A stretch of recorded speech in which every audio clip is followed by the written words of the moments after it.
Alright, ladies and gentlemen, MrSotko here. Welcome back to the channel. Got a whole bunch of good crypto news stuff for you today. The first thing I want to talk about is that LocalBitcoins was hacked by an unauthorized source.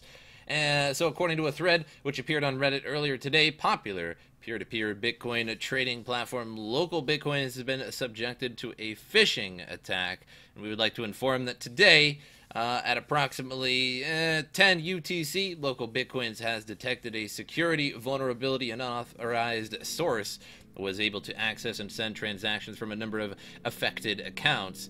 Outgoing transactions were temporarily disabled. While we investigated the case, we were able to identify the problem, which was related to a future feature powered by a third-party software, and stop the attack. At the moment, we are determining the correct number of users affected.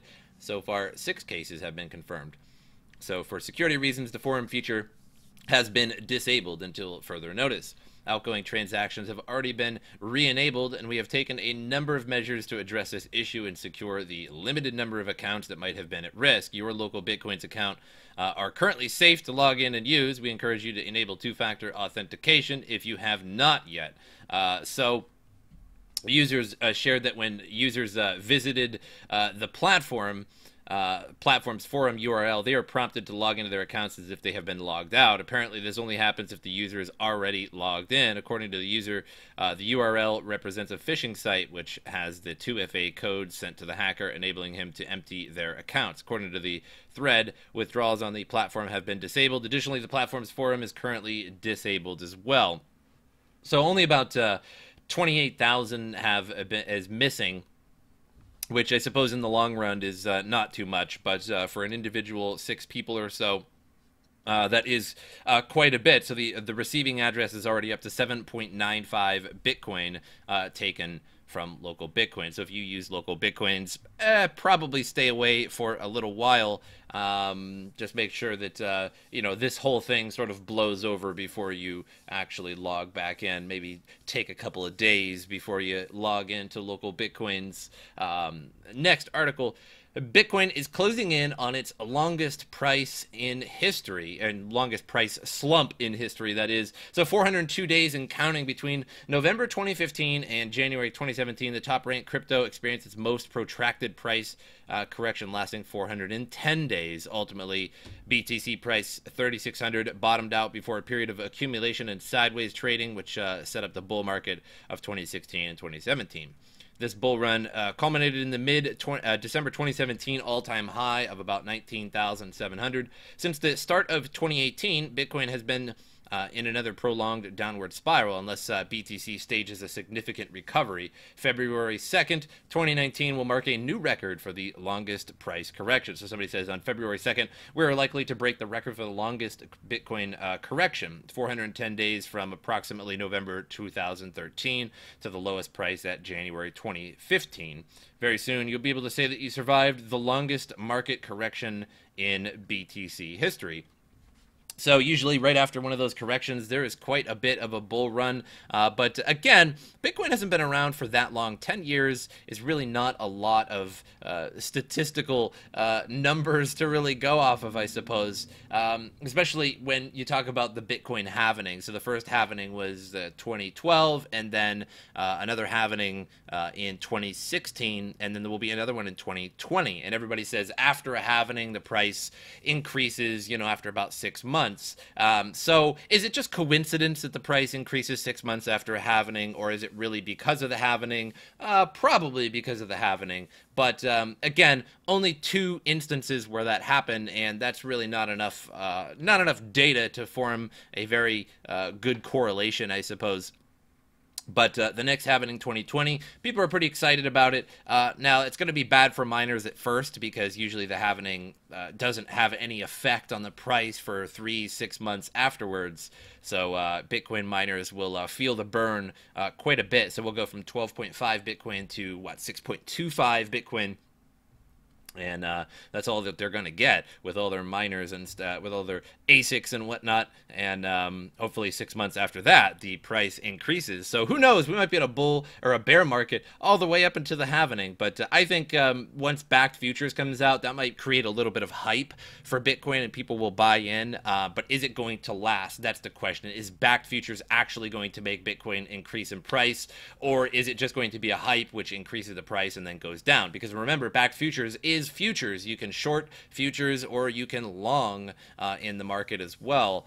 So people are just as able to short the market, just like CBOE futures and things like that, as they are to long it. But I would imagine that people are going to long it with the hype and the fact that it's been in a bear market for so long. But again, only time will tell, and I will keep updating on that as well. But for now, backed futures still in limbo because of the SEC, government shutdown, etc.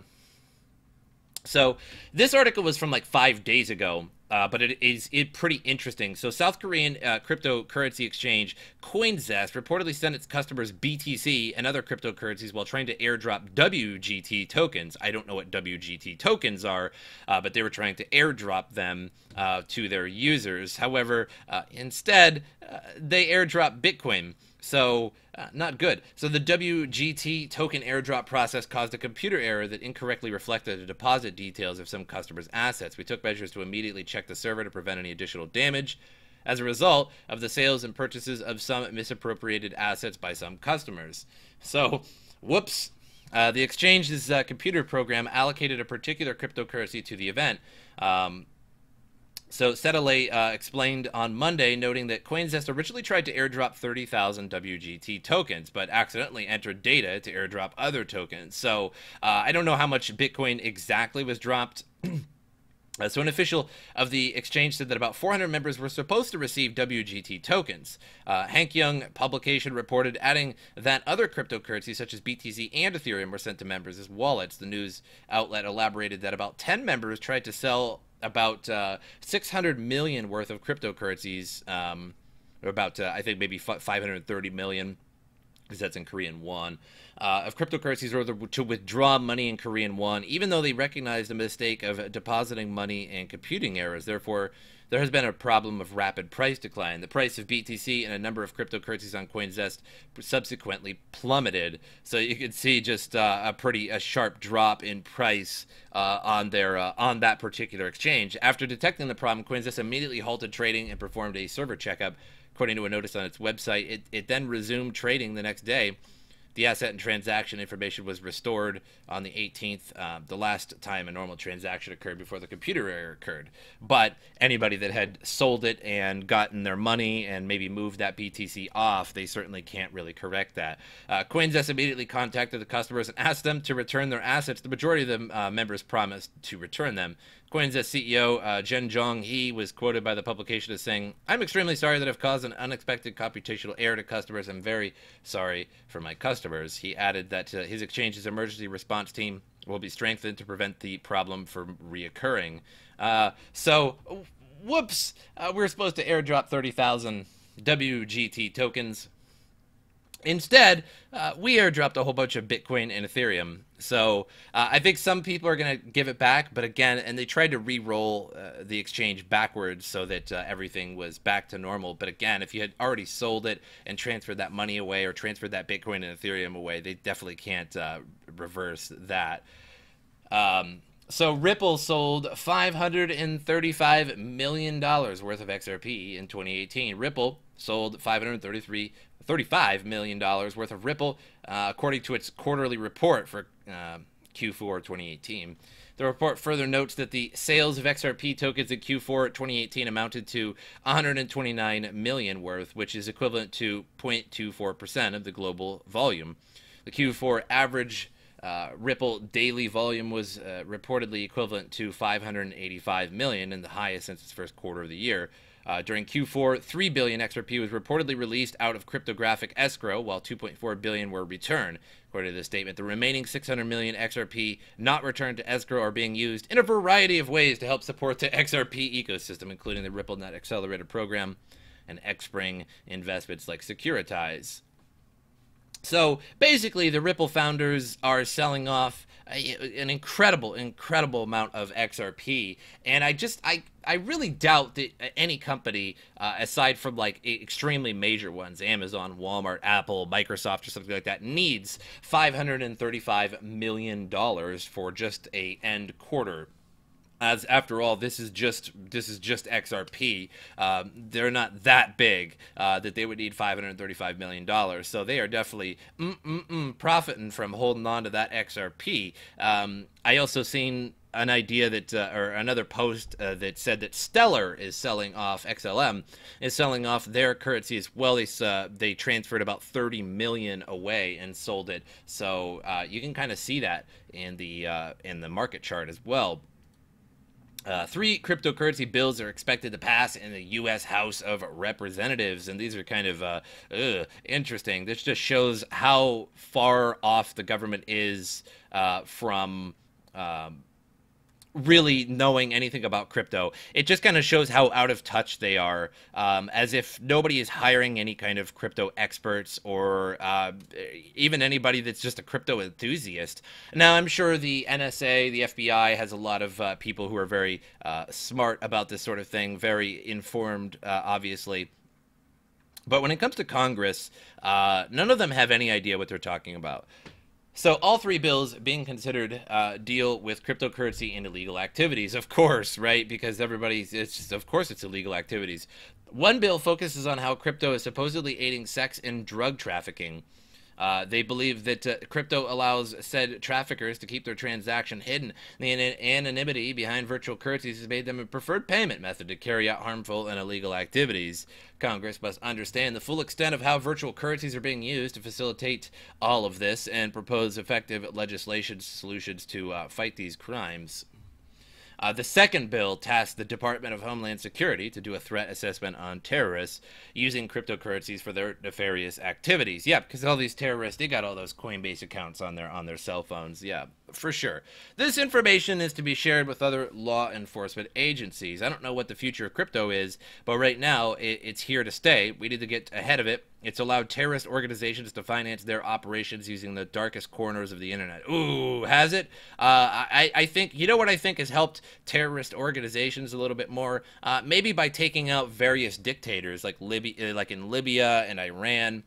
Or rather, Iraq and especially Libya are probably the 2 best sources that you could. So when Saddam fell, and when Gaddafi and Libya, basically the whole government shut down, and the military is just kind of was like, let's just lay down our arms and go home.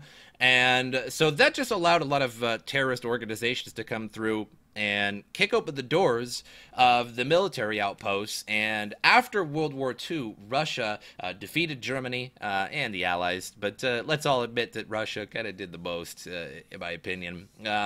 But Russia took over and they defeated Germany, and what they did was take all of the weapons. They took all the tanks, the STG-44s, all of the rifles, all of the weaponry, and they essentially sold it to the Middle East. And there's some proof of that for sure, because if you take a look and you can Google some ISIS members. And when you look at their pictures, most of them have AK-47s or something like that sold by Russia, but some of them have STG-44s or the Sturmgewehr 44, and that was never remade after World War II. So all the stockpiles that Germany created of STG-44s, which is an absolute fantastic weapon, although I would argue that the AK is much better, considering it's had a lot more time to be created, but you can see all of them holding all these weapons and STG-44s. I seen a picture where they had opened a shipping container and it was filled to the brim, like waist deep, if you will, with STG-44s. Now, those guns go for about $20,000 to $30,000 because they're incredibly rare antiques, but to them, they are just serving their cause. So I would say that over the years, maybe it's governments taking out leaders of various nations that did probably maybe deserved it, I don't know, but did have a sort of a grip on their nation, at least with their military and police forces, that prevented all of this. And then once you take out that leader, then you have just these groups going in. So I don't think it was Bitcoin that has allowed them to do this. I'm pretty sure it was other nations. The third bill is being considered, creates an interagency task force under the auspices of the Secretary of the U.S. Treasury. The group would consist of both federal law enforcement personnel and private citizens with financial backgrounds. The goal would be to research financial crimes, including crypto and terrorism, and come up with laws and regulations to combat them. Now, don't get me wrong, though, with terrorism and illegal activities, there are certainly people using crypto for that, but I would say that there are far more people using just regular old money for illegal activities than crypto ever thought that it could be. So I think it's kind of like trying to solve a little tiny problem when you could be solving a very large problem. But whatever you got to do, Congress, whatever makes you feel like you're important. $120 billion market cap, Bitcoin at 3,600. So basically zero movement in the market. Every day at the end of my videos, I take a look at CoinMarketCap, and basically for the past 5 days or so, it's been 120 billion market cap, so no movement whatsoever. So nothing to report there. Bitcoin dominant still at 52.5%, meaning it's still holding on to that grip, and everything looking green, a little bit of red. So a pretty normal market movement here. But let me take a look at Stellar real quick. You can see that massive sell-off of Stellar hurt it quite a bit. XRP going down a little bit from that sell-off from both of those companies. So you can see the effects of them selling it off, although I admit that they need money to continue on their operations. But selling off 30 billion Stellar at once, or 500 and some odd $million of XRP, certainly doesn't help the market much. But that's all I have for you guys today. Make sure you subscribe to the channel and like the video. That helps out a lot when you like the video. In the description below is my social media, my Steam, my Twitter, my Twitch, my Patreon. So go there, go check them out. Go follow me on those. And that's all I got for you guys today. But I hope you guys enjoyed it. And as usual, I will see you guys next time.